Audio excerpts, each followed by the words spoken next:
the golden age of WWE. Larger than life of fantasy. Step in the ring, feel history. Welcome to the golden WWE. Today, he's dancing, folks. He's dancing because today we're not doing a Royal Rumble or a WrestleMania. We're doing our first ever Golden Hour Q&A with the dancing Sean Mooney. I love that open, Steve Fall. People don't know how talented you are. I'm going to do this. I'm going to be a little backpacking this padding here because, folks, you know, he put that whole thing together. That's an original, and I love it. Good way to start, brother.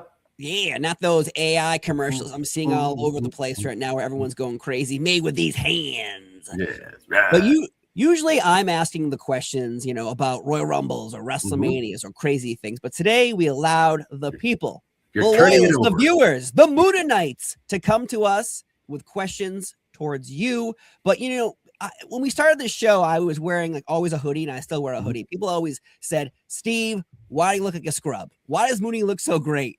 And Mooney, sports jacket today. You're honoring us. Hey, I'll tell you. Not only did I decide, because this is a special episode, that I would, dress for the occasion. But folks, I have an even bigger treat. Got in the closet today, and can you believe it? I saved this. This is, look at that.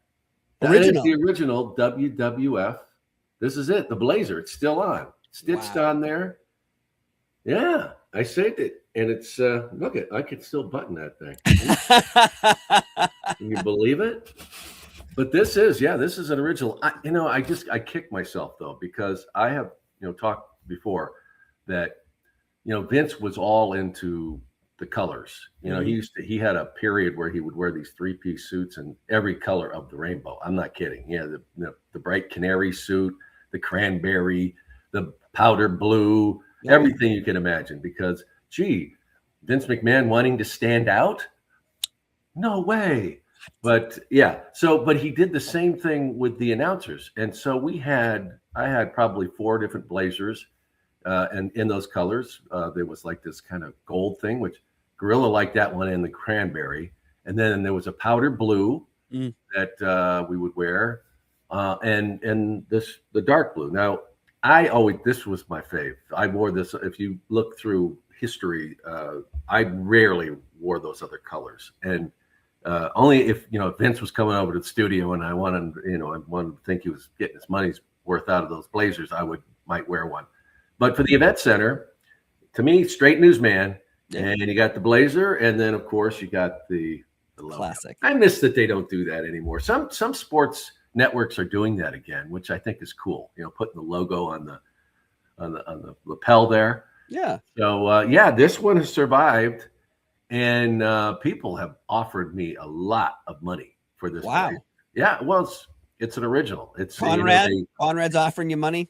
Yeah. I don't know. I think he's more into the robes. But this is it. This is one of the originals, and I wish back then I would have saved more stuff, and I don't know what happened to those other blazers. But this one did survive, and I'm wearing it for you guys today. Hell yeah. Well, let's get to the questions, because, people were excited because over the years you've done so many interviews and people ask sometimes the common questions, but today we have some out of the box ones. And this is the first one I really am interested in hearing your thoughts on. This is from @JRocker69. These comments are all coming from the Wrestling History Channel's YouTube channel as well. Sean has always said he wasn't at WrestleMania 9 in Vegas, but he actually was. He's on the Coliseum video, the VHS version of the show. There's a skit of him, Mean Gene, Finkel, and Monsoon laughing at Bobby Heenan trying to get out of his toga and fix it. Does he remember any of that?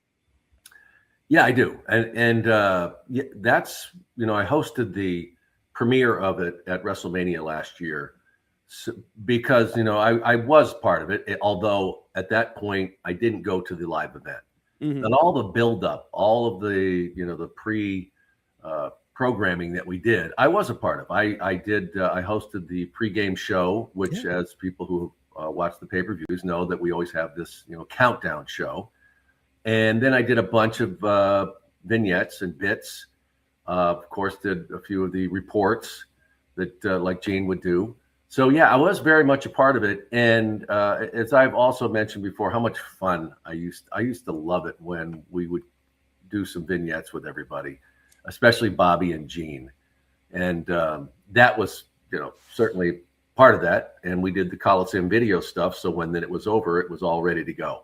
So a lot of that stuff was shot pre WrestleMania 9. And that's why people saw me as really being a part of it when I was already gone for the live event, which, as we've talked about, I wish I was there.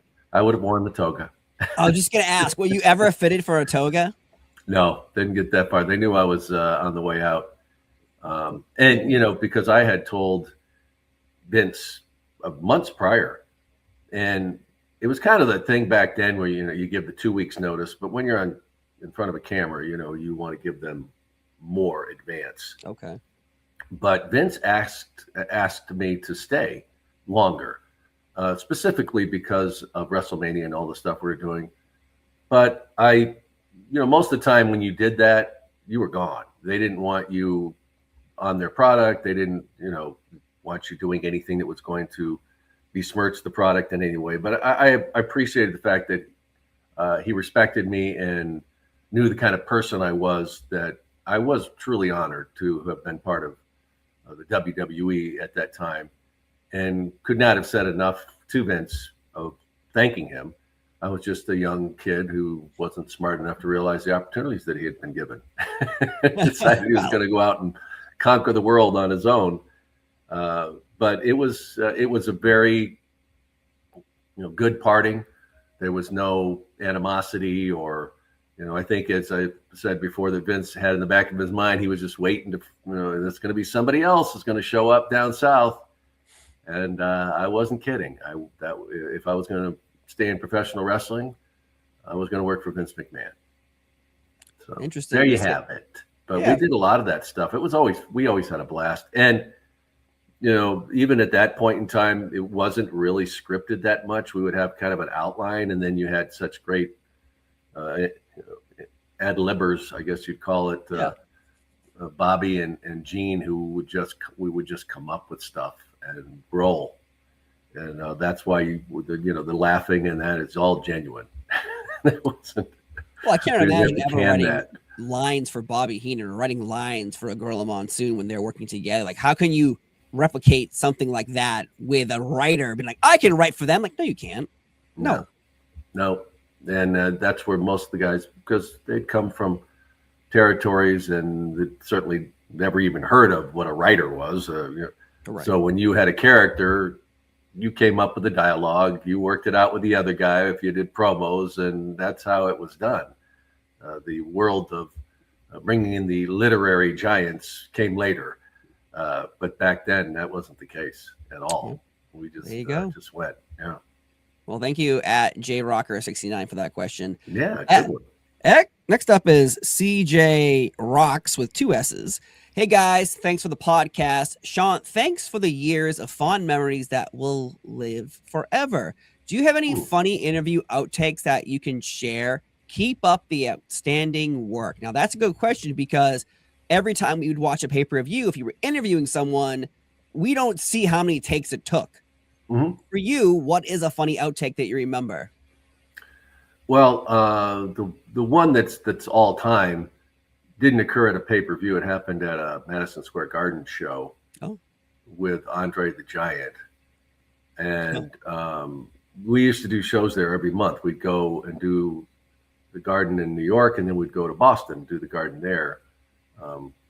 And superstar Billy Graham was, we did stuff with him. It was Alfred and I, we were the announce team, and I would do the backstage interviews for these. And one of the nights that Andre was in town, and they brought him in, and Andre, it's no big revelation here that Andre liked to tip a few, and when it was kind of a garden show like this, and I don't think he was doing a lot that night, he was just basically doing a walk-on, and I did a interview backstage with him and Bobby, and he was having a good time, and Bobby was just on fire.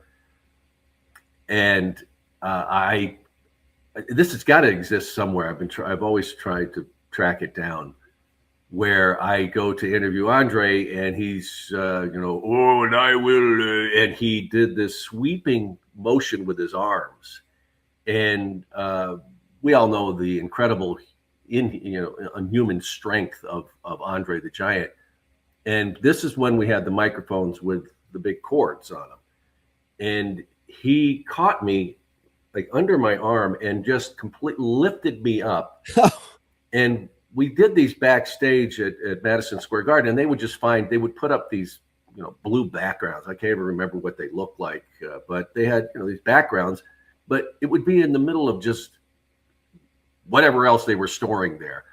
And I remember there were all these music stands and just chairs, metal chairs and everything. So he sweeps his arms up like that and catches me. And I literally was taken off my feet and went flying into these chairs and music stands and boxes, and you can just hear it, like I have the microphone still, and you see on camera that Andre just kind of goes, and he goes over. You see him; he moves off camera, but you can hear him because I'm still holding the mic, and he goes, "Oh, sorry, boss. You okay?" Amazing. That must be out there somewhere. Yeah. And then I can't get up, and he lifts me up like I'm a baby, and I just kind of like throw it back. But that was one that really stood out for forever when that happened. He just didn't know his own strength in a sense. I guess he did, but I know he didn't mean to do it. He didn't mean to send me flying, 8 feet off stage into this, but it was certainly a memorable moment. Other stuff with, pay-per-views, it was amazing to me, but how these guys would nail these interviews. There were certainly a few that were difficult, and some never really got it. But the stuff that stands out to me were the little ribs, stuff that Mr. Perfect would do.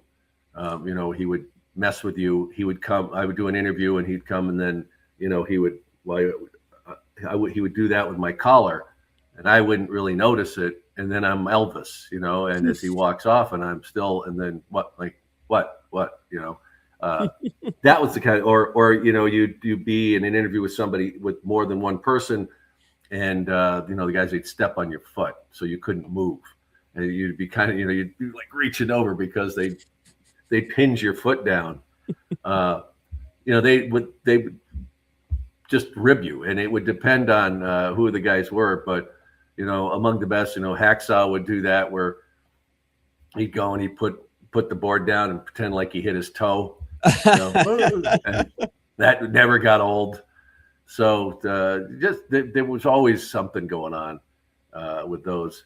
Usually a lot more pressure with the pay-per-views, but if you were doing, TV tapings and it was for stuff for the event center, all kinds of stuff went on. Mostly there were some ones that were painful because guys just weren't real great at it, but most of them were really good, or they would come prepared. They had rehearsed it or whatever. But a lot of it was just messing around, because like everybody else, they're kids. And you get bored, and they love to mess with people. It was all great fun. I don't ever remember anything just being vicious or guys or hours long doing. And of course there was the Warrior, who just get that first question in and just stand aside and let them figure it out. Well, let the skeletons get sacrificed. At some point he's going to let you know he's done. Yeah, he'll look right at you. It was fun, always fun. That MSG event you're talking about with Andre, did that air? Yeah. We gotta look. Yeah, those shows were live on MSG Network. So yeah, it's out there somewhere. I will find it. Yeah, I certainly will find amazing it now. that somebody hasn't found something out there. That's true too. That was the all-time Andre, and just the "you okay, boss?" was priceless. I gotta find it. Yeah, The WWE started uploading a lot of MSG shows on the network, and then they started converting them all to WWE Vault on YouTube. So perhaps it's out there somewhere. It's just not that clip. Like the whole event's out there, but no one sat down and watched the full event. Would you think something like that would be? It would pop up. Yeah. Well, because I will do that the happened. research. You would not where he'd launch me, but where he would, make an arm motion or something, and when he touched you, you were the force behind it was just it was incredible that as a human being, just because he was so big, a natural motion as a normal person, if they pushed you or shoved you or some kind of motion, you kind of, when Andre did that, if he patted you on the back, it was like, bam, getting hit with a log. So my God, superhuman strength, and that whole, and when you shook hands with him, it was a little, your hand became like this baby's hand. And he would hold, a pitcher was the normal size of a beer mug. Well, if you just took a tight picture of his hand with a pitcher, it would be like he was holding a beer mug. Yeah, there's that famous photo with Andre's hand with holding the beer, and it's just dwarfed by his giant sausage-like fingers.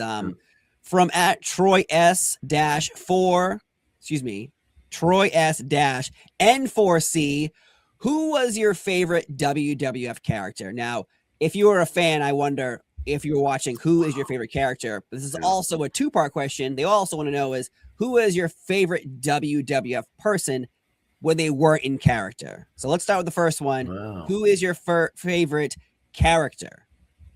All-time character, for what that person, first of all, the gimmick itself was tremendous. But then, as we've discussed, you got to do something with it. You got to pull it off. I mean, we've seen some great gimmicks and they just don't go anywhere.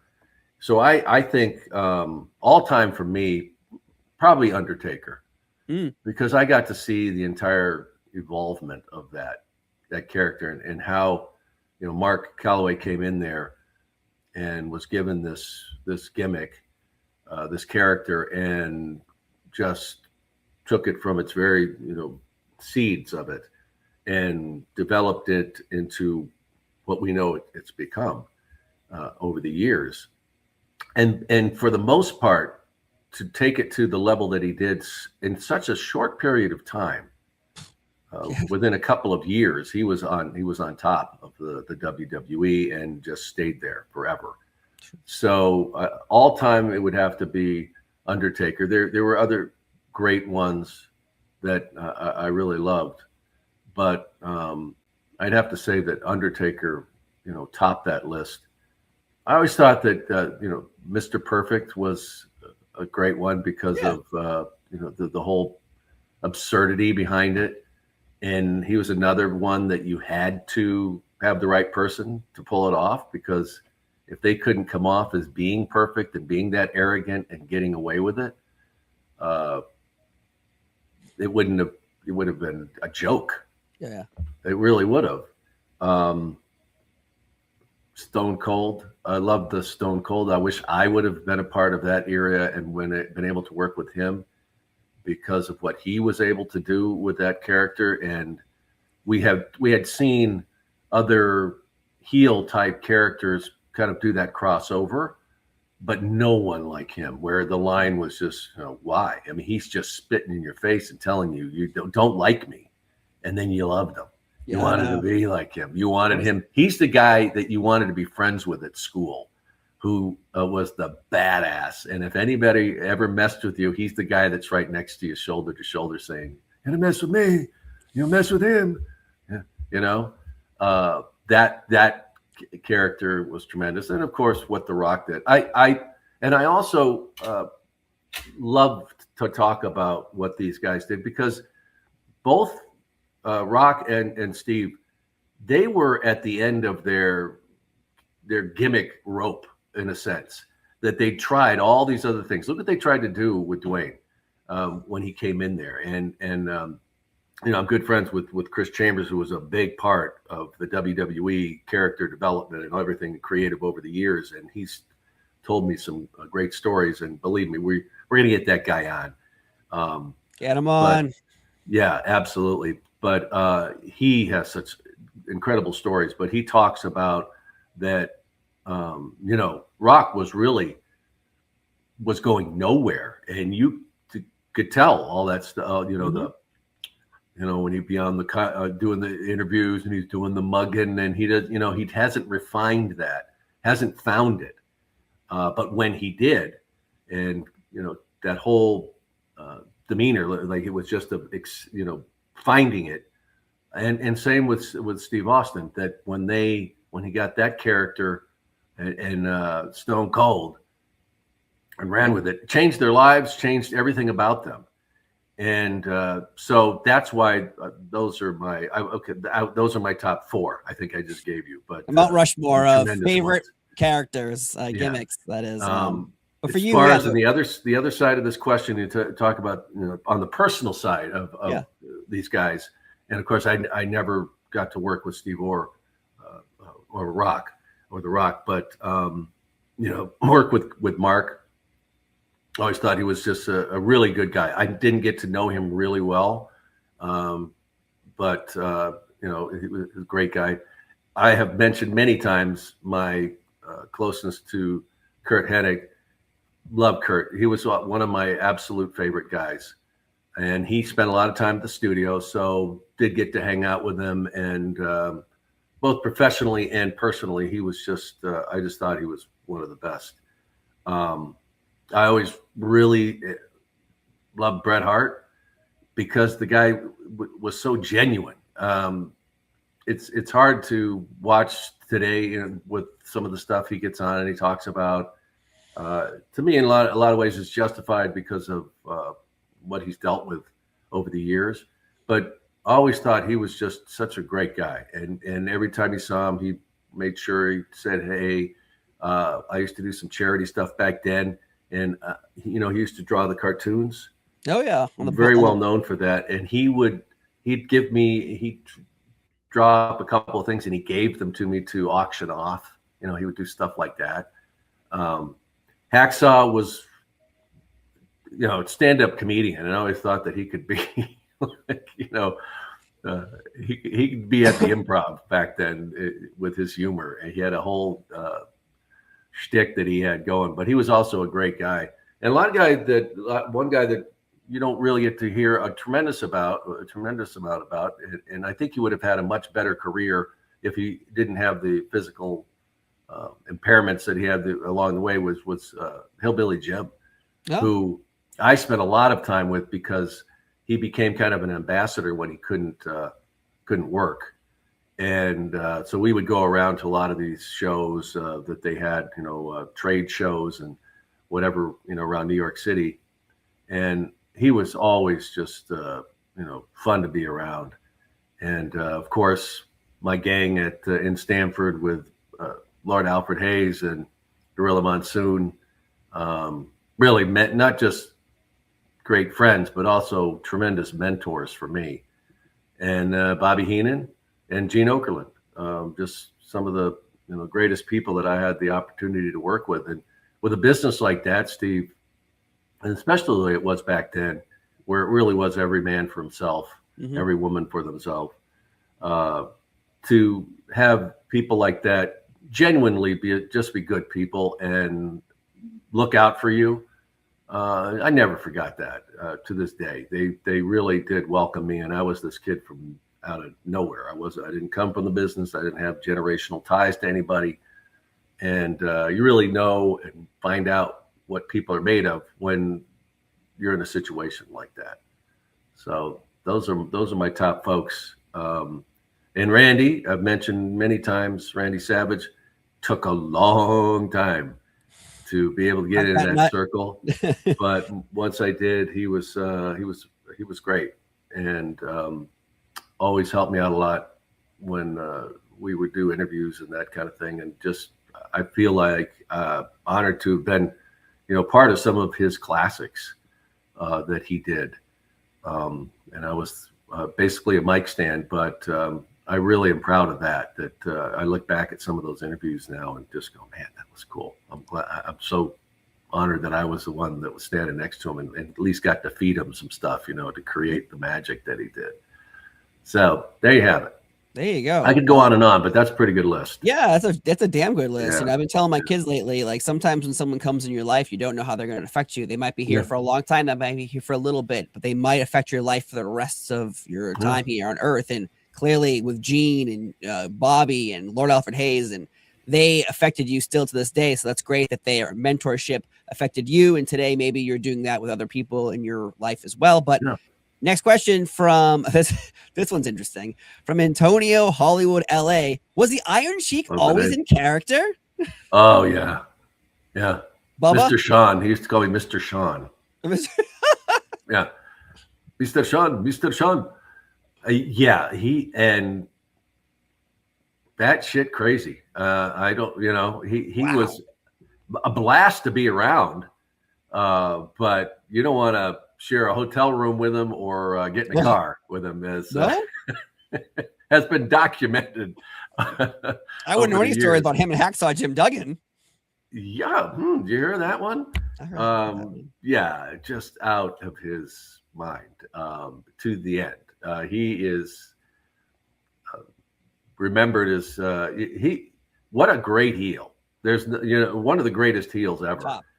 And his history is just amazing, where he came from, his ties with Iran, and that's all true, folks. I mean, that's where he came from, and just an amazing physical specimen.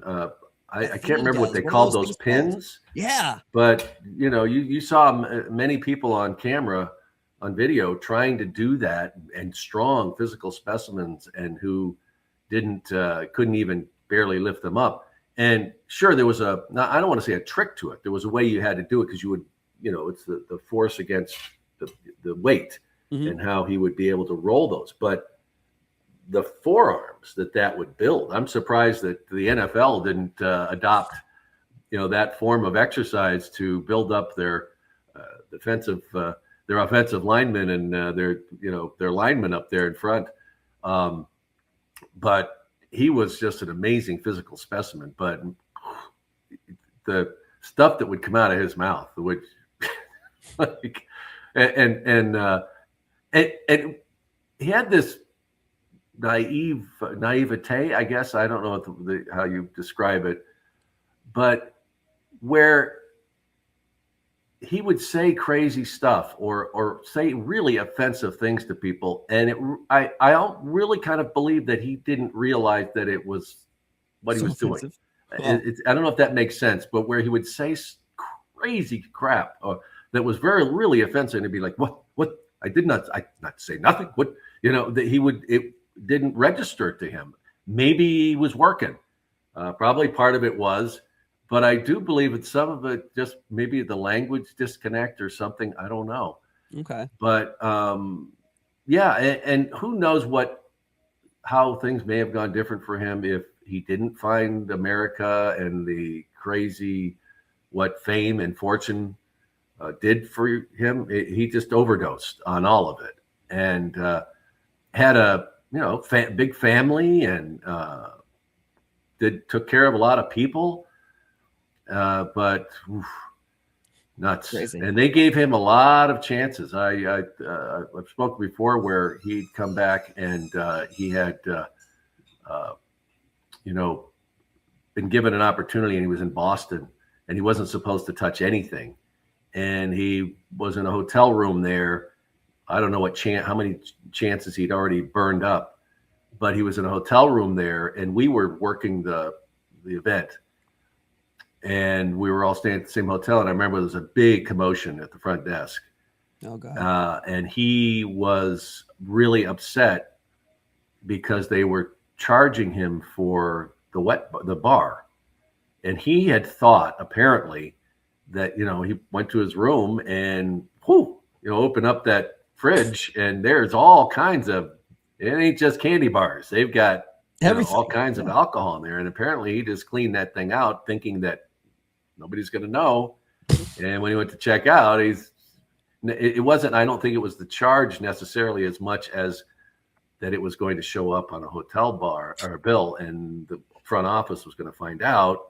And then he multiplies the problem by slapping the guy behind the counter. What? Yeah. And so that was kind of the end of that chance. Jeez, I think he would get more, believe it or not, but that was another one that was just crazy. And that's the way he kind of lived his life. Well, yeah. they go. And you know what though, Steve, you couldn't not, it was hard to not like him. He was funny, and he was always very kind of genuine, always come over, the handshake and Mr. Chan, how you doing? And it was hard not to like him. It really was. It was just, but boy, there's probably a lot of parts of his life that he lived that probably really, really dark when he was in another country working as the enforcer for the Shah. And probably he probably did things to other human beings we probably would be just aghast. But we'll just go with not to like the Sheiky, Sheiky. Yeah. And that like Hacksaw would always talk. We called him Sheiky. Knew the same stuff there, but he goes, it was hard not to like the guy. I imagine he's one of those like loud friends. You're like, well, at least he's my friend and he's loud versus just. And he could kill you probably 7 different ways. So there's that. Well, what a great thing to think about. Kill you with his thumb, just his thumb. Well, yeah. Heart punch right there. Yeah. Wow. Thank you. Antonio Hollywood LA for that. We found out Iron Sheik is going to kill us all from the grave. Next up though is from Hakeem Morgan F8QZ. Listen, I do appreciate the questions, but let's get like names, names, good handles here. Yeah, good handles. I guess no one else has it. How about Dig Wrestling? There you go. Work, right? 1, 2, 3. I love wrestling. This person wants to know hashtag anything, anything better than nothing against you, Hakeem Morgan F8QZ. But let's update. Well, you got to find one nobody's using. I know sometimes it's hard. I understand. I understand. Their question though is, Sean Mooney, if the WWE came to you with a Hall of Fame induction, would you take it? But I'm going to add on my question is, who would you want to induct you? So if they came to you with Hall of Fame, would you want to go in, and who would induct you? Oh man, boy, I really have to think about that. Yeah. Yes. The first one. I mean, come on. Of course I'd be honored. Whether I'm expecting that call, that's a whole different story. I really don't think that's going to happen. Now, why do you think that? Now, it's been a long time. Yes. So, and it's, I know that people still love that era, and but we've moved on. There's like a lot of stuff too that's happened as well, as far as the WWE and the Hall of Fame. I don't know, but so when they have these big things that they have them on stage and stuff like that, I've been invited back a few times, but it's not like I'm on that list. So, I would certainly be honored. Who would induct me? Well, that's a tough one because the top 5 are not on this planet anymore. So, that would be tough. I don't know who's really left of us. I'd ask Jesse, I guess, but just the body. I don't know. Listen, Mooney. I don't know anybody would say Mooney. Well, no. So, no.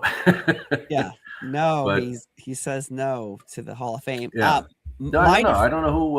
Do you have any ideas who would I should? I think I guess Jesse, since they've been doing Saturday Night's Main Events, that he was involved with a few. Well, we're basically the left. It's of that team. That broadcast. From the backstage correspondence, then yes. On screen you have, there's a group still around who are still going every weekend to the con, so they're still around. But yeah, I would say from the announced team, it was that was it. us. It was it. Yeah, that's it. So yeah. So Greg DeGeorge. yeah. That's about it. Yeah, that's about it, I guess. Yeah. My defense to the Hall of Fame for you is nothing against anyone who's been inducted, but when you add in people who say retired and then a year later you put it, I get it because it's for marquee reasons and you're trying to sell tickets to this giant event, but nothing against her. But like Stacy Keibler jumps out of my brain of someone they added because there's a checklist. We need a woman, we need a tag team, we need a black athlete, we need a white athlete, we need a main star. Like that's the way it's functioning now. And then there's in Morium where it's like, oh, these people passed away. We'll just put them all in the Hall of Fame. So I really hope that it's not 30, 40 years from now. They're like, oh, we'll put Sean Mooney in. He's dead. Like, no. This is me, and I know we're connected at the hip right now, but that's crazy that there's people in who honestly don't belong in for their credentials, and there are people like you who do belong in because again, it attaches the past, the present, the then, now, forever together. You know, you're the then. So why don't we put you in there? But that's me. That's me. I appreciate that, Steve. I really do. And you know, I think that if there were to be an argument for it, if somebody said, well, give me a reason. Well, I think, first of all, that broadcast team kind of set the stage for big production professional wrestling. Yes. And I was a part of that team. And you know, where Gene and I, you know, wasn't this new age of doing backstage interviews, but I think that we developed our own way of doing things and how we were putting talent over. And then, of course, the event center was something that, you know, I think was way ahead of its time as far as promoting events locally and bringing it home in a sense where I would localize these markets where you couldn't do it on a grand scale. Yep. And I believe Bruce Pritchard had something to do with that. When they were putting that concept together. I'm sure there were other people involved as well, but it was brilliant. Prior to that, it was that old school where, you know, Gene would go around to all these arenas and every single interview they did, you know, 2 minutes to customize every single little market. And it was insane. They knew they just couldn't keep doing, especially as the way the WWE was growing at the time. And going into all these different cities. And then it said, we can't keep doing this. And they came up with that concept and the event center, which was really my bread and butter. That's what really kept me employed there. Because I had this fortitude to be able to do it and be able to sit in a chair for 8 hours a day and ad lib at these bits because you couldn't script them. It would have been insane. Yeah. So, yeah. And, you know, and I brought a different character in a sense of this legit journalist coming in and describing the action. And I hope I brought some legitimacy to what was happening then. But, you know, just to have been a part of it is something that, you know, how proud I am of it. We've talked about it over the years. To go into the Hall of Fame would be awesome. I always felt Alfred should have been a full inductee. I don't know what they call it, but he was inducted. But it was this where they just kind of say, "Okay, you're in," and there's I don't know if they send a plaque or whatever. Yeah. I know there's that, but just to be a part of that would be awesome. But if it doesn't happen, I'm still honored. You can't take that away from me. The time that I did spend there. I've been connected and I've always been an ambassador for the WWE since the day I went to work for them. And that will never change. Well, let's get it done. But at Heel Rick -X2C, what do you think of the WWE? Should have stopped at Heel Rick. I like that. I know. Well, I bet Heel Rick was taken, so they had to put in random numbers. Yeah. What do you think of the WWE today? And do you have any advice for somebody that wants to get in the business? Okay. So, what do you think of the WWE today, Mooney? Are you watching constantly, or are you keeping up with the news? No, I don't catch a lot of it. I do though. I mean, I check in and when I can. I'm a news anchor, so I miss a lot when I'm working at night. So I don't get to catch Raw. I have to get the highlights and that kind of thing. But it's a tremendously changed business now. And it was not that it wasn't corporate before, but now it's big business. Endeavor has changed the entire landscape of what they do, and that includes the athletes that are involved. And as we have talked about many times before, the difference of kind of that old school and where these guys came from prior to the WWE becoming this big corporation, where you basically had to work your way up through these small territories. Nobody was pushing you. You were on your own and made no money, and just hoped you worked yourself up to a situation that you would get to a good-sized organization, say whether it was Mid-South or WCW or AWA at the time. And then you had Vince McMahon create this unbelievable machine to where it got to the point, if you got that call, it was getting the call to the big leagues. You were going to the big show. And the whole thing with the pick you up at the airport in the limo, take you to Titan Tower, and you go up to the glass office there and the whole thing, and you'd made it. It's very different now, where a lot of these athletes will have already been, D1 athletes. Not that they didn't come from that pool then, but now, these guys, you've got to be a supreme athlete to even get a tryout. And it's much more organized. You're not on the road like they did back then as much. So it's a completely different world. So I don't knock it. I mean, maybe it's, because I look at it I pine for those days when it was, I lived in Camelot and Stamford. It was a small company. I knew everybody knew everybody else. You had a party, everybody was there. That was awesome, but it wasn't going to reach the heights that it did now, if that's the way it stayed by any stretch. So it's had this evolution, and it's been good. That it is as big as any other sports entertainment and company in the world. It may be the best at this point when you consider all the things that it's attached to now. So it's big time. It's maybe probably when you first get that tryout, you already have an agent or somebody getting involved to help you, which is crazy. So I think someone getting into wanting to get into the business, there's still some great independent groups out there. Thank God that they still have all these different groups out there where if you get yourself to a certain level, you're going to be able to get in the ring, and that's basically where it starts. And you still have to have that passion. It's like anything else. I get asked all the time from people who say, I want to get on television.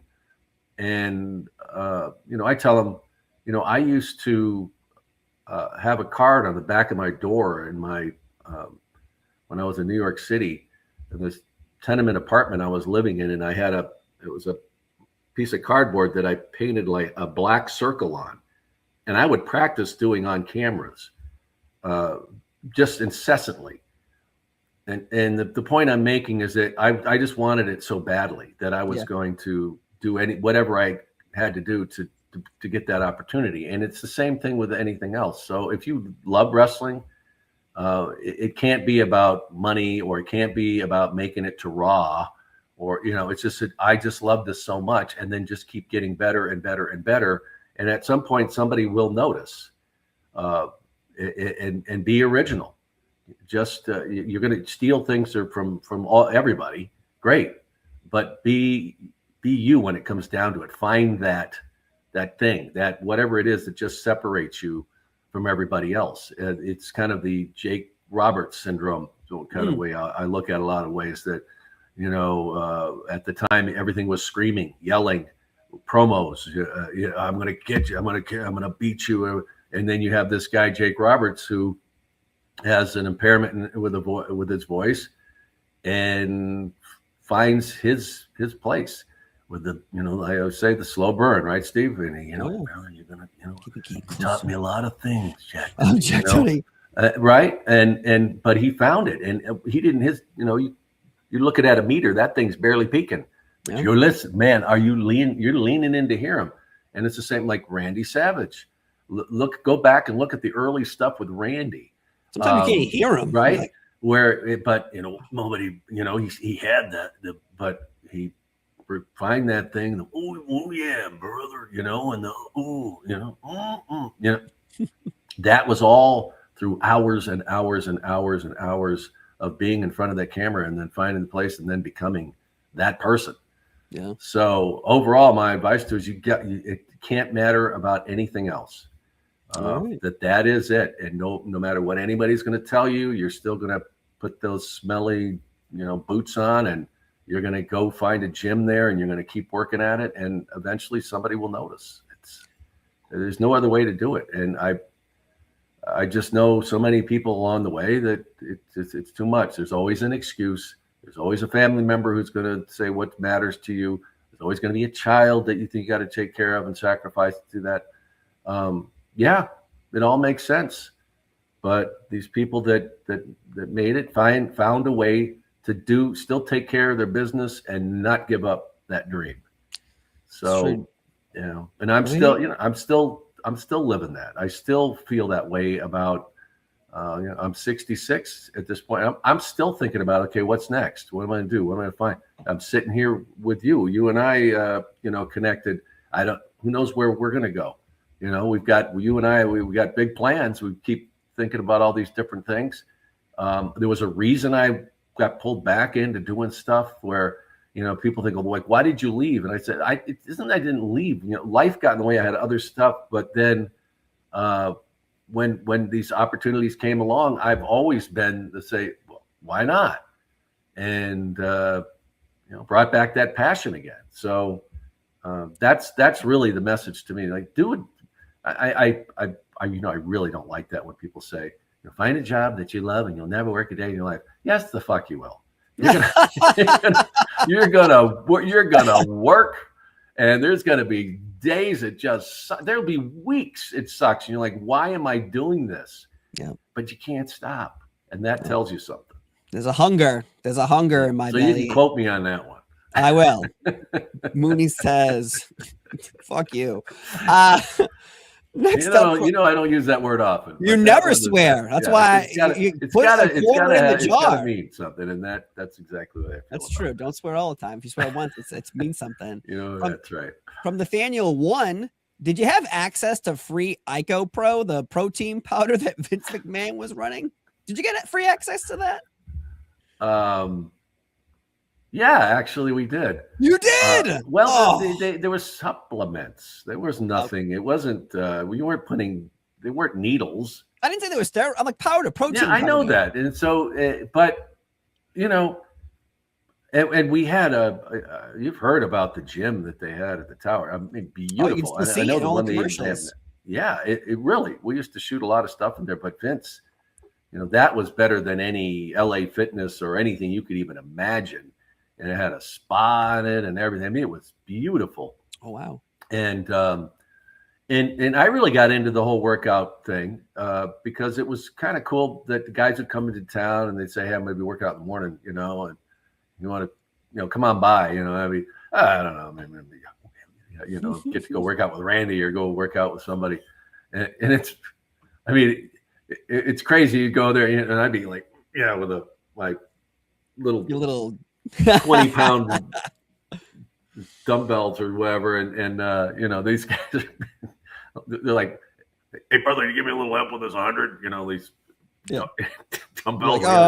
Like I could barely lift one, but so we all kind of got into that craze, especially when Vince got into the whole bodybuilding, the WBF, and so I remembered, taking some of that stuff, but I don't remember it, me becoming this jacked, but I did get bigger. I think at one point I weighed almost 200 pounds. I was like 190 something pounds, and it was pretty solid muscle. And I had the big, I had the party in back. Oh, your mullet. With the mullet. Yeah. I was styling.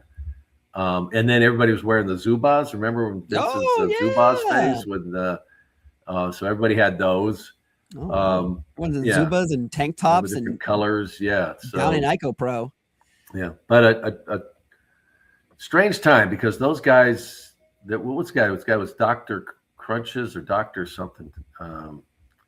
That Tom, I can't remember his last name, but he was kind of the spokesperson for it that he brought in. But it was all, it was all marketing. Everything behind that whole thing with the WBF and bringing in the bodybuilders was, of course, Vince wanted to change the industry. He'd seen what Joe Weider had done with bodybuilding and just felt it was boring and they didn't market it right. And if he did it his way, it would blow up, and kind of realized that, no, that was an old industry in a sense that, that guy had a ironclad lock on it. And, giving these guys gimmicks, becoming Batman or whatever the other stupid gimmicks they all had was just, people just wanted to see him pose. And then, of course, having that event when nobody was allowed to use the steroids, no juice. I was part of that pay-per-view, and oh my God, we'll do an episode on that. Yeah, I was gonna say, we're definitely gonna do an episode about WBF coming up. Yeah, but it was everybody was into it. It was kind of fun. Mm-hmm. I know the boys didn't appreciate it because they got to see what these guys were so pampered. I remember one time we were at an event, and they did this where they bring the bodybuilders in, where they would have them come in and do pose downs between matches, because they were trying to push Ico Pro and WBF.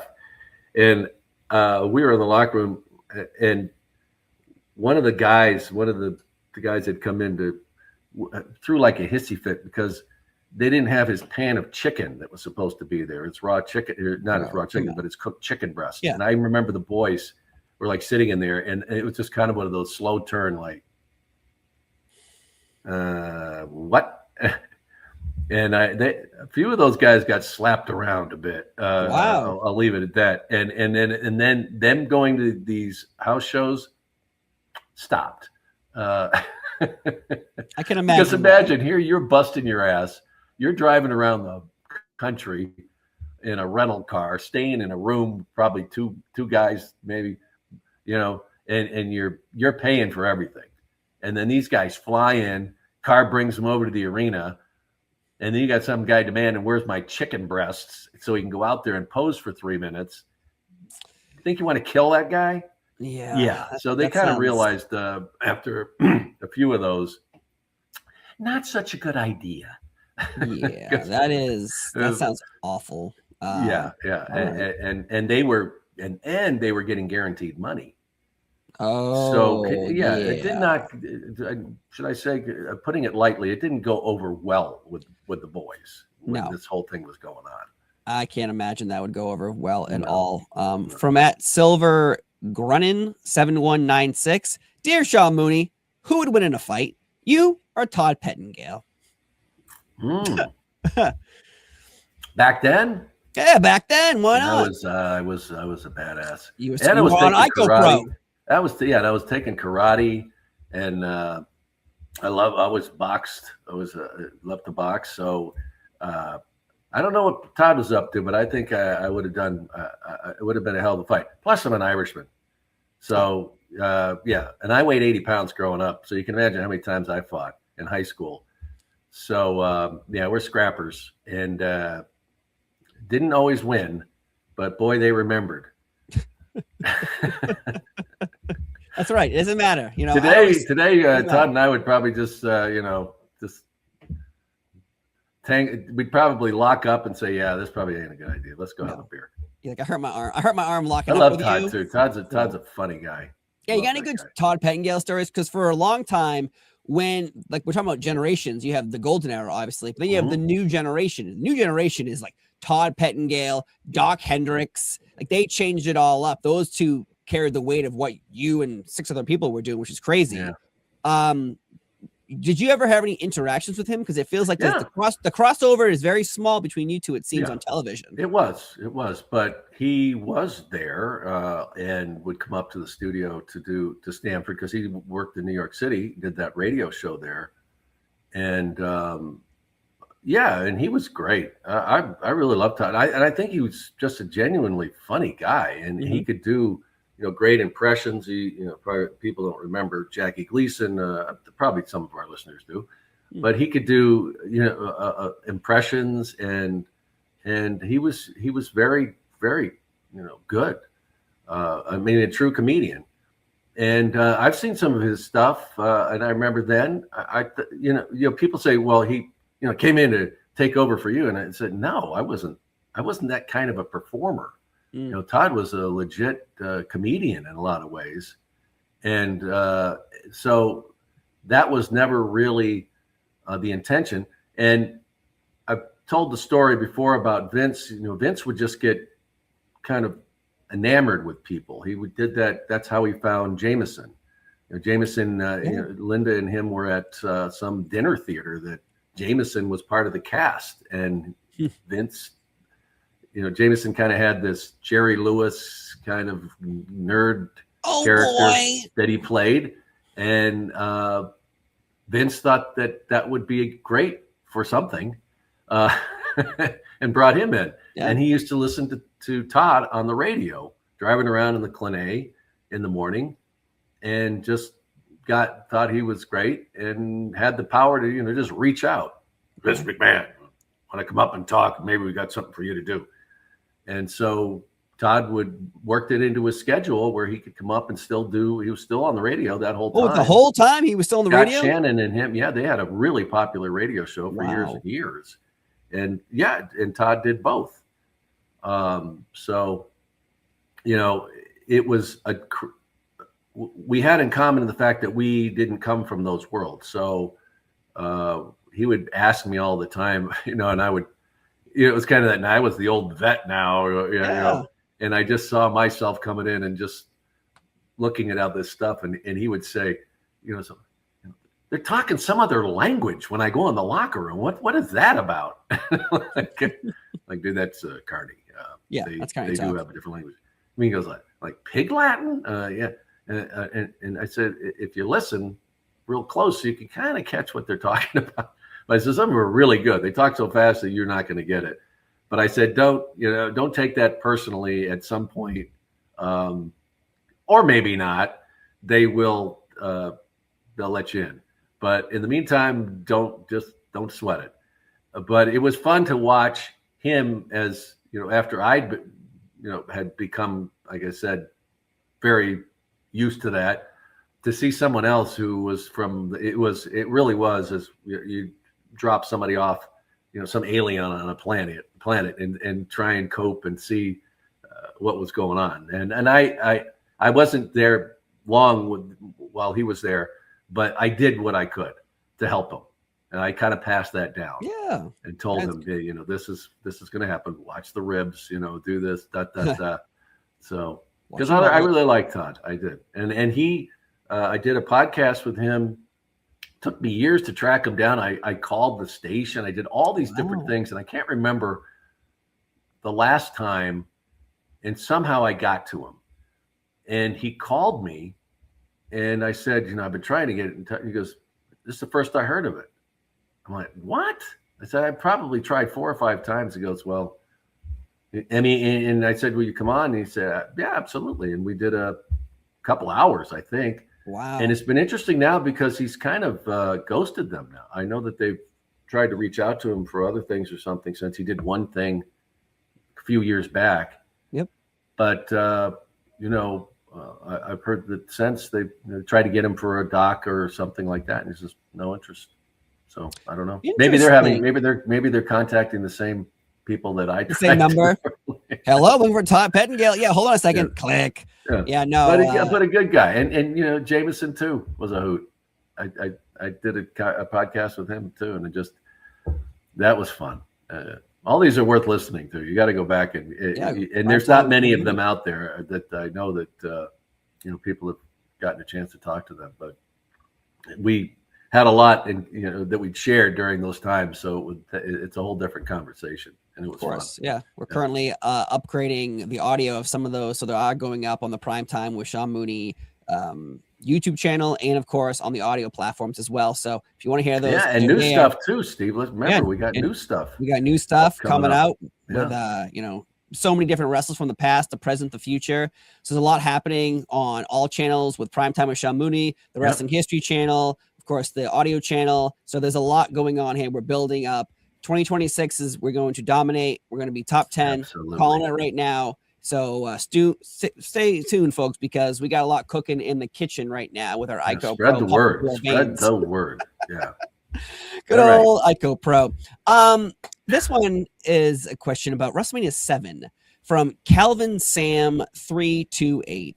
Must not have Calvin Sam. Sean, where do you rank WrestleMania 7? Do you personally enjoy this particular event? Also, the card was jam-packed with superstars. What was the backstage atmosphere like, because there were known bomb threats before the event? Now, we did a whole podcast about this where we haven't confirmed 100%. Was it ticket sales? Was it bomb threats that they had to move the arena from the Coliseum to an arena? For you, what was the day like? Did you have to get there earlier because of the bomb threats? Like, what was the event like for you? Well, Steve, give me the quick overview of everything, where, when, so I can get my facts straight on this. Of course. WrestleMania 7, 1991, Sergeant Slaughter versus Hulk Hogan. Right. We had the Iraqi War sympathizer as our world champion taking on Hogan. Originally, WrestleMania 7 was supposed to be in the Coliseum in Los Angeles, 100,000 people. But according to rumors and Sergeant Slaughter, he's saying bomb threats. But according to every fact out there, mathematically, its ticket sales were not going to fill a 100,000 seat arena. That would look terrible on pay-per-view. So they took the 20,000 seats that were actually sold and just moved it over to an arena nearby. And the rumor is bomb threats. For you that day, what was it like, and where do you rank WrestleMania 7? Yeah, it was a good event. It certainly wasn't one of my favorites. It had a lot of, heat for sure. Yeah. And the whole thing with the Coliseum, I do believe there were security risks that they were legitimately considering. But at the same time, I don't think there's a way in hell that they would have been able to fill 100,000 seats. Los Angeles is a weird market. I used to, when I worked for Major League Baseball and I covered the Dodgers, I did their documentaries for a few years. And it used to amaze me that it didn't matter what the game was. I mean, seventh inning, you could just look and people are just heading for the exits. Yeah. Because they didn't want to mess with the traffic or something, no matter what the game was. And so and there's so many things there, so many pro teams, so much entertainment. So for them to have sold that place out, it would have been really difficult. So that was the big part. That was kind of a letdown, though, that here we think it was going to be this gigantic event and all this, and then what's going to be in this, and then it gets reduced to what it became. But overall, and we discussed this at length, of the amount of heat that was involved in that WrestleMania was incredible.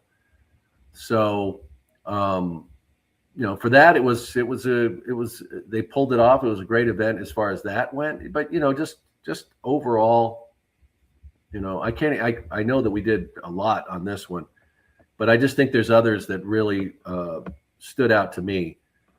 But that whole run, though, for Sergeant Slaughter and what he was able to do during that time and hold up and do,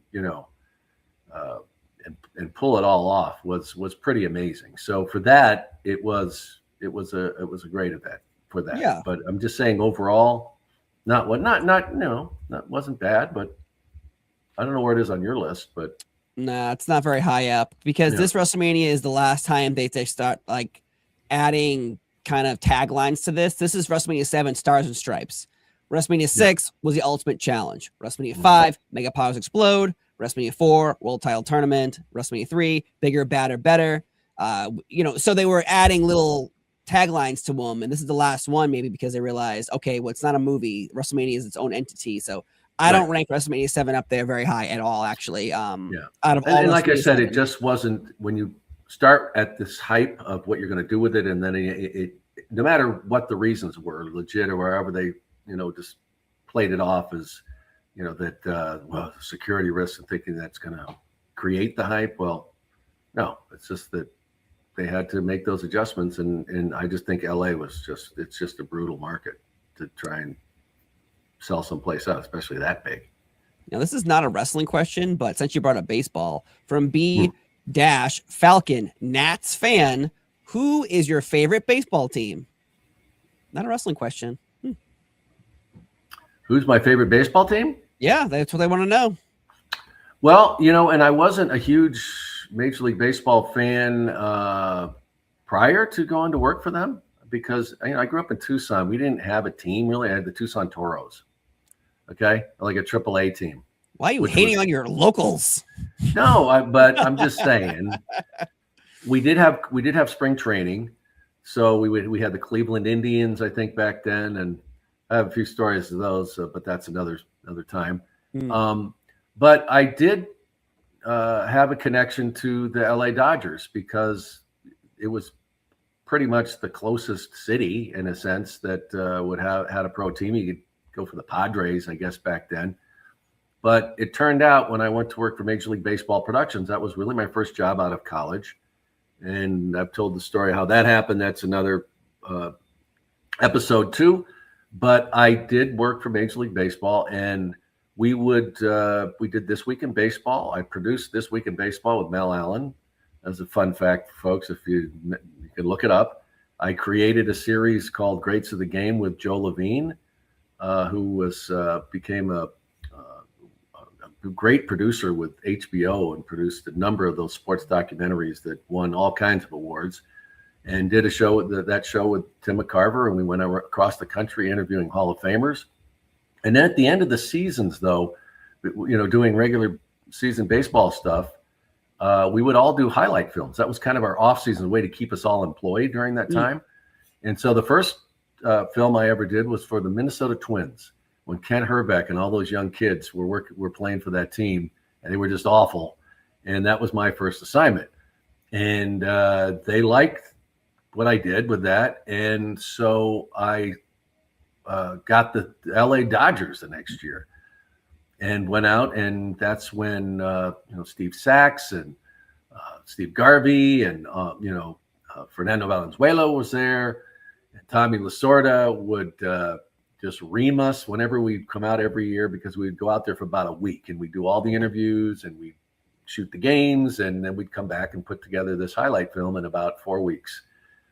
And so, and that's when the O'Malleys still owned the team. It was family owned.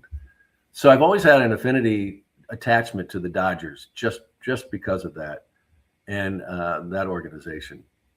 And so I would say if I was going to, say, do I still follow it? And I still follow the Dodgers, and it was great. It was great when they won.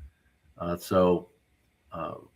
do I follow it now? It's so tough in my life to follow any teams. That's why I try not to get too attached, because I have to watch highlights. That's no fun. You want to be able to sit down and watch a game. So yeah, I guess I'd have to say the Dodgers. Right. And of course our Diamondbacks in Arizona. I worked for Fox Sports Net when they won that World Series back then. I got to see all that unfold, and got to be around all those players then. Luis Gonzalez, I still, see him once in a while. Oh, wow. And he's, great. But that was a blast with, covering that. That's another episode, Steve. Someday we'll be able to have a whole baseball podcast now coming out. No, it is. I said I should write a book someday and I want to call it, Boys in the Dugout, because we were these young punks who had no business covering Major League Baseball, and here we are, talking to Hall of Famers that were still around back then. I met Joe DiMaggio and Ted Williams, and just crazy stories. And Joe Levine, as I mentioned, was my producing partner. And man, boy, did we have a blast. We were just these young kids in New York City. Wow. So we need a Sean Mooney wrestling book. We need a Sean Mooney baseball book. Yeah. We need a Sean Mooney. But news book. I'm glad that that question came up, because I don't get a chance much to talk about it. A lot of people, I don't think they know that about my history. That's where I went from. I was working for Major League Baseball Productions before I went to work for the WWE, before I got the call to the big show. Well, it's funny because you're talking about baseball and things of your past. So I'm on Twitter and someone sent me a picture of you. Oh my God! And there it is. That is me. That's you. Look right at that. there. High school heartthrob, folks. Look at that. That's not a wig. It's real hair. That's when you didn't have to have ears. Remember? I guess you didn't have to. Yeah. Where are your ears? Are they there? Yeah. And you can't tell there, but I maybe weighed $120.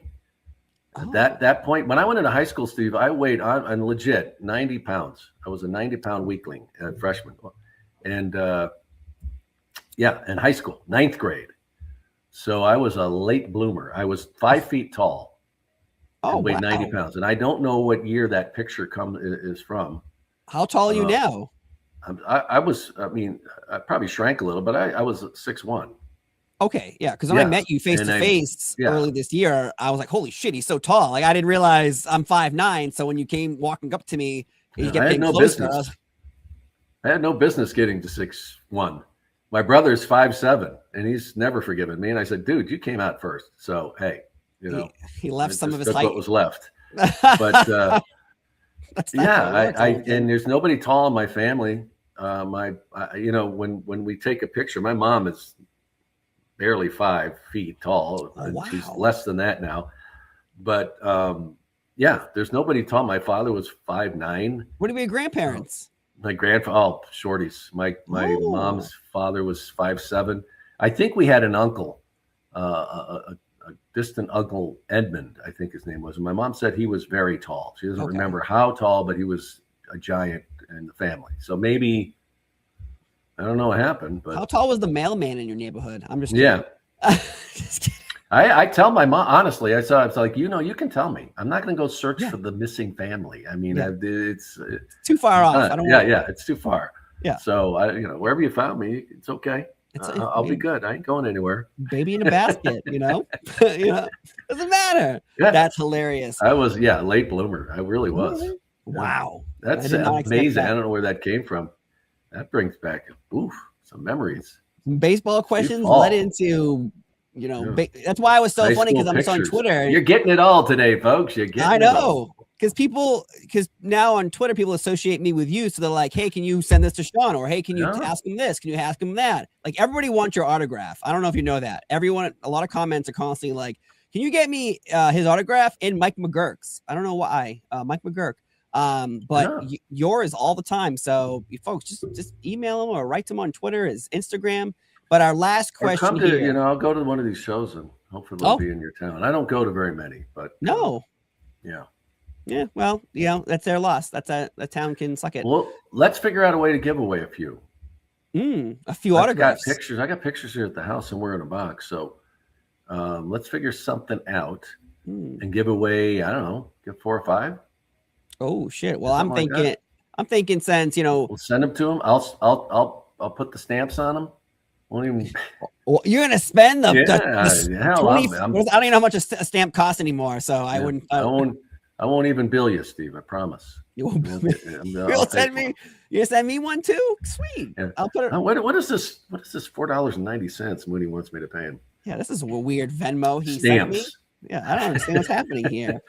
But yeah, we'll have to figure out something out. I'm thinking iTunes and reviews. We'll send out a post about having people submit some hilarious, great reviews in iTunes and Spreaker to set up a scenario where we pick a random, if you want to send out 4 or 5, that's up to you. It's your stamp money. You do that. That's right.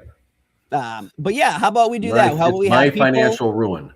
So the Christmas, you'll send out the Christmas stamps from last year for next year. Hey, they're forever. It's all right, dude. They work. That's true. Right? That's a good point. Doesn't matter what year a stamp was made. Send out the ones that are worth $1 million. All right. I'm going to go out in the garage right now.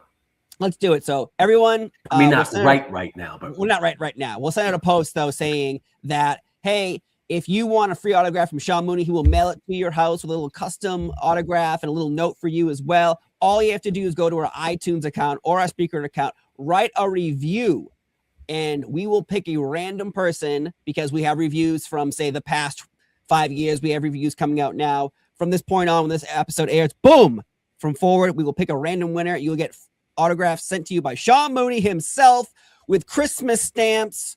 He will do it for you. All right. So that's what we're sending out there for all the good boys and girls. I like it, Steve. You're good at this. The Moonanites, I guess we'll call Marketing them from now on. Genius. There's some people in this world who can do it. But we have one final question. I want to say we didn't get to all the questions, and I want to say thank you though for everyone. We'll do another one. This was fun. Yeah, because usually we're locked down into let's talk about this event, these wrestlers. This time we're jumping all around. But our last question, I'm really interested in this one. Night Ranger LZ6P. Who in today's WWE do you think would fit in the golden era of the WWF? Ooh. Because there are a lot of I think a lot of them would do well. Well, I think golden era, you have characters like real. We have Red Rooster, we have Mr. Perfect, Texas Tornado. Like, who do you think in today's world would fit?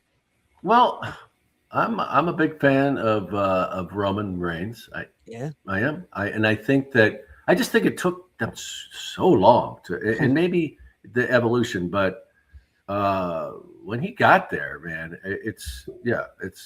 he would have been great. I think I think it's fun and I got the chance to meet him is Bron Breakker. And I think he could have had I don't know, they probably would have put him in football pads or something. I don't know. He would have, come out and but probably. Yeah, I think that those two would certainly, but there's a lot of them because they are such gifted athletes. I hope that people that do watch, and even back then watch, just how gifted these people were. You had to be an elite performer to make it even back then. And I watched some of these, we've got the Rumbles and, where you've got multiple people in the ring and some of the matches too. But what these guys could do in the ring, and a lot of it was improvised then. It wasn't necessarily, especially something like that. And just to be so good. And, you recently had a conversation with Barry Darsow, and he comes to mind too of, everything that you want that performer to be. Not on the personal side. I'm saying that just as a performer, and their head is right going in. Barry comes in, realizes the opportunity he's got, realizes the person that he's working with is there, to teach him, realizes the other people he's in the ring with are there to teach him, to help him get better, and then be appreciative and grateful and spend your career that way, where everybody wants to work with you. And, when you're out there, you understand it's not about necessarily us getting over when we help put other people over. It puts us over too. Just having that whole. So I think that there's a lot of these athletes today who have that have that mentality, but it's different in the sense that they're used to having everything. Does that make sense? Today's world, where I'm not, there's amount of adversity because you have to perform at a certain level, but when everything else around it is kind of given to you, or people just, immediately you're getting this kind of treatment. And money. That's where there's a disconnect in a sense when you it's same with other professional sports. If you've got a kid who was this gifted athlete from the time they were being recognized at 7, and you spend your life, everybody just kissing your ass and doing never telling you you're wrong. That's hard to learn that or feel that or behave that way when you don't know anything else. Nobody's called you on your crap. So the guys that come from, and I mentioned Bron Breakker because look where he came from with the Steiner, the Steiner family. Yeah. I'm sure they never made him feel too special. You know what I mean? I think they made him realize, look, dude, you got to work your ass off. Nothing's going to be handed to you. And he seemed, like I'm saying. So I think for someone like that, someone today, if you're going to say, could they have made it back then? Then they need to have that kind of mentality. I like it. I think Bron Breakker would be a great choice. Roman Reigns too, being the whole head of the table gimmick. Yeah.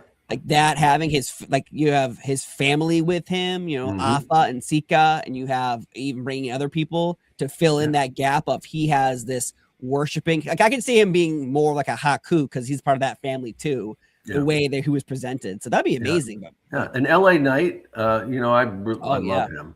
I got a chance to know him when I did that brief work with the NWA, and he's another guy. I couldn't be happier for him. I think I've told you when I was at WrestleMania, and it was just surreal that I had to leave. I had to catch a flight, and then I was backstage, and it just turned out the timing of it is I was coming down the runway. He was coming back from the end of his match, and I wasn't going to say anything, and I said, I gotta. And he was just like all by himself. He's coming out. He's getting ready to walk back into the thing. And I said, I said, hey, man, hey, it's Sean Mooney. He goes, hey, I hadn't seen him. And I said, look, I just want to tell you, I cannot. I just think it's amazing what you've done. Whatever it means, but I just want to tell you, I'm so proud of you.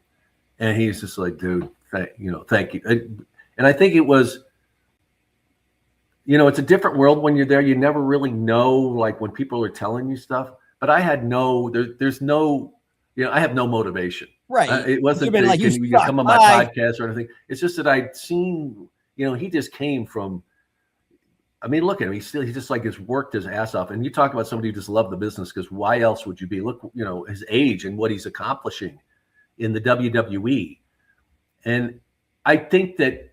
And I don't know, but I just think that he really appreciated that. It was just from somebody who had nothing, but just to tell him that. And that's the reason I did. I just wanted to say, man, dude, it's amazing what you've been able to do and you're doing. So that was a cool moment. That was just a great moment. He's another guy who absolutely would have been, a great WWF superstar. You just won a lot of brownie points with the internet because the internet is obsessed with LA Knight right now because of his portrayal. Really, I mean, I wish you could meet him personally. I got to interview him 3 times face to face, and one time I flew to London, England, and I interviewed him, and it was everyone wanted him to. He just got his first T-shirt, and so we talked about. Is it crazy that suddenly people are cheering you and saying your catchphrase? That's when he was catching on for the first time. Yeah. A month later, I got to interview him in Detroit at a WWE tryout event. I got a secret invite and I went. And so I got to interview him for more than 4 minutes. If no one knows, you only get like 4 minutes at these media junkets with these wrestlers. Yeah. You can't get a lot out. This time I got to sit down with him for a good 25 minutes. And we just talked about his old commercials he used to be part of as an actor, his work in TNA and NWA, like the travels and the tribulations to get to where he was at that point. So he's a great guy. And again, he has got a good catchphrase, so he would have fit perfectly. Yeah. Could not be happier for him though. Those are the great stories of this business. Well, again, thank you so much for answering some of these questions today from the YouTube subscribers on the Wrestling History channel. If we didn't get to you, we apologize. We'll try next time, but also we all advise update your name so I can read a little quicker. I'm just joking, but seriously, when it's --24678433321, it's a little hard for me to squint my eyes and read, but we appreciate everything. And again, like I said, 2026 is the year of Mooney and Fall, the Wrestling History channel, the Prime Time with Sean Mooney channel we're taking over, adding new Podcast, programs. yeah. So I hope everyone understands we're coming for you. Yeah. And spread the word. And spread the word. Subscribe. Spread the word, brother. Spread the word, dude. But again, we saw Mooney's beautiful hair from high school, I think. We got to see everything. So again, appreciate Different everyone color for being now. here. It looks great. It looks great. But he's Still Sean there. Mooney. I'm Steve Fall. Thanks for your questions. Have a great day, and we'll see you next time. Bye-bye. It's the golden age of WWE. Larger than life of fantasy. Step in the ring, feel history. Welcome to the golden WWE.